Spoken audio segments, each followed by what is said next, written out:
Oke, di video pertama kalau kita pengen bahas tentang investasi kos, maka kita harus membahas terkait dengan lahan. Kebanyakan dari Anda itu kesalahannya adalah jika kita mau bangun properti ya, entah itu Anda mau bangun sendiri, rumah pribadi gitu ya, atau bangunan kos, atau bangunan ruko itu, Anda mencari info karena Anda saking excitednya gitu ya. Anda mencari info di YouTube tentang bagaimana cara membangun. Nah, nanti yang keluar adalah tulangannya seperti apa, betonnya seperti apa, dan lain sebagainya. Padahal itu bukan yang paling penting kalau Anda sebagai owner atau pemilik atau developer. Yang pertama adalah Anda harus belajar apa yang benar, yaitu Anda belajar tentang konsepnya, persiapan, manajemen, dan lain sebagainya. Kedua, Anda nggak perlu sebetulnya ngerti hal-hal teknis tersebut, karena itu adalah tugasnya perencana maupun kontraktor. Jadi Anda nggak perlu ngerti sampai sana. Nah, di sini yang pertama kita pengen pelajarin adalah tentang lahan. Nah, langkah pertama kalau Anda belum punya lahan, Anda pasti kan harus nyari lahan untuk dijadikan properti, atau mungkin Anda sudah punya lahan tanah sendiri gitu kan yang ingin Anda develop menjadi properti. Yang pertama harus dilihat itu adalah apakah lahan Anda itu ada di perumahan, perkampungan, daerah industri, atau di mana. Kenapa? Karena Anda harus ngecek misalnya tanah Anda di perumahan. Tanah Anda di perumahan itu nggak semuanya misalnya boleh dijadikan kantor kalau Anda mau jadiin kantor, atau tidak semua lahan perumahan itu boleh dijadikan kos-kosan, baik itu dari developernya ataupun kalau sudah ditransfer ke warga, kepemilikannya itu boleh dijadiin kos-kosan.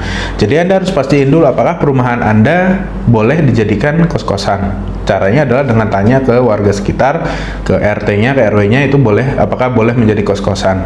Karena nggak semuanya memperbolehkan karena alasan keramaian dan lain sebagainya. Karena kan mungkin kalau misalnya di dalam perumahan itu kan satu rumah itu ya satu warga gitu kan.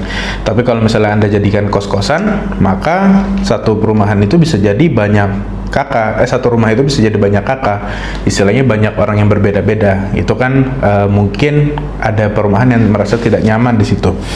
Kemudian yang kedua, setelah Anda tahu kondisi lahan Anda, apakah di perkampungan, perumahan, dan apakah boleh membangun kos-kosan di sana, langkah kedua adalah lihat tanah Anda ini gampang atau tidak untuk aksesibilitas. Dalam arti gini, di rumah atau di kos yang sedang kami bangun sekarang di daerah Umbul Harjo itu tanahnya lumayan sempit dan juga aksesnya sempit. Bahkan kalau kita pesen material itu nggak semuanya bisa nganter. Artinya harus menggunakan pickup tertentu ya, Mitsubishi Colt itu yang bisa masuk ke dalam sana. Yang lebih lebar dari itu udah nggak bisa. Biasanya sih kita menggunakan yang tipe carry ya. Carry itu bisa mengantar sampai dalam, kalau misalnya yang besar tidak bisa. Nah, juga mungkin Anda harus cek misalnya bangunan Anda atau tanah Anda itu ada di pinggir jalan raya. Nah, apakah nanti boleh di situ, bisakah ada tempat untuk akses material atau untuk menurunkan material? Apakah harus koordinasi dengan warga sekitar atau dan lain sebagainya gitu kan. Itu harus Anda cek juga apakah lahan Anda mudah atau tidak untuk dibangunnya, aksesibilitasnya. Ini akan sangat berpengaruh ke nilai konstruksi sebetulnya. Karena kenapa? Karena gampangnya gini, kalau misalnya jalan Anda gampang diaksesnya, maka yang datang itu bisa truk ya. Kalau kita beli pasir bisa datang truk langsung 7 kubik, itu harganya lebih murah daripada kalau kita harus karena aksesnya kecil, nggak ada tempatnya, itu kita harus menggunakan pick up ya. Paling parah lagi kalau misalnya di gang yang sangat kecil, berarti kita harus menggunakan gerobak. Jadi dari pickup ke gerobak. Nah, semakin kecil barangnya yang diantar itu akan semakin mahal nantinya biayanya. Nah, kemudian yang selanjutnya adalah apakah ada aturan khusus di tempat lahan Anda. Jadi contohnya di kantor kami di Merapi Regency di Yogyakarta, itu perumahannya sudah menerapkan kabel di bawah tanah. Jadi kabel-kabel ini sudah tidak ada atas lagi ya, termasuk jaringan internet, telepon, dan lain sebagainya itu semua di bawah tanah. Nah, itu harus diperhatikan juga karena juga nanti terkait dengan bagaimana penyambungan ke telkomnya, penyambungan ke listrik, dan lain sebagainya. Terutama misalnya internet dan lain sebagainya. Itu harus Anda perhatikan juga. Kemudian apakah misalnya ada peraturan khusus kayak misalnya apakah lahan Anda perlu septic tank komunal. Artinya septic tanknya itu nggak kita bikin satu-satu, tapi terhubung dengan pipa di perumahan, karena di situ ada pengolahan komunal. Nah, contohnya adalah seperti itu. Atau mungkin misalnya harus ada bio resapan gitu kan, harus ada saluran hujan dan lain sebagainya. Itu tergantung dengan perumahan dan warganya. Kemudian yang harus Anda cek adalah kalau misalnya Anda beli atau Anda punya lahan, apakah lahannya ada bangunan existing. Ya, bangunan existing ini apa? Bangunan existing ini istilahnya ya bangunan existing. Kalau misalnya Anda mau buat kos, Anda harus cek dulu bangunan existing ini apakah memang harus dirobohkan atau bisa digunakan sebagai kos.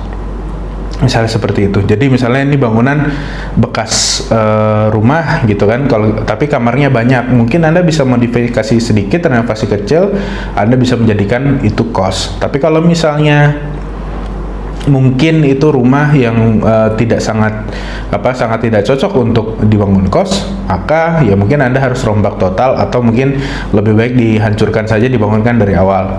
Atau mungkin Anda beli lahan yang bekas bangunan kos, tapi Anda harus cek dulu kos ini apakah sudah sesuai dengan target market Anda dan keinginan Anda.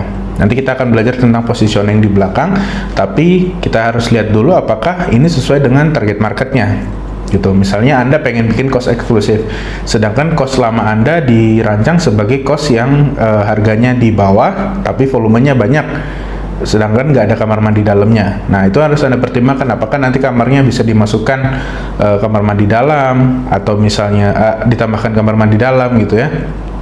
Terus bagaimana kelistrikannya, pasang AC gimana, itu harus diperhatikan juga. Jadi sebelum membangun itu, kalau misalnya Anda ada bangunan existing, itu harus dicek dulu seperti apa kondisi bangunannya dan apakah cocok dengan kemauan Anda. Nah, itu harus Anda konsultasikan kepada konsultan maupun kepada kontraktor yang profesional. Nah, itu dia untuk video yang pertama tentang kondisi lahan. Jadi Anda harus cek dulu lahan Anda, kondisinya gimana, lokasinya bagaimana, kemudian apakah ada aturan-aturan yang harus dipatuhi di situ oleh warga gitu kan, kayak tadi seperti kabel harus di bawah tanah dan lain sebagainya.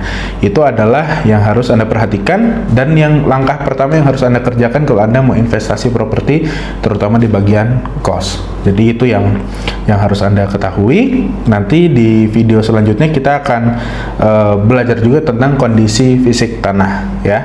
Jadi setelah Anda tahu lokasi dan lain sebagainya, kita juga harus tahu kondisi fisik tanah dan bagaimana kondisi fisik tanah ini bisa mempengaruhi biaya konstruksi Anda. Sampai jumpa di video selanjutnya.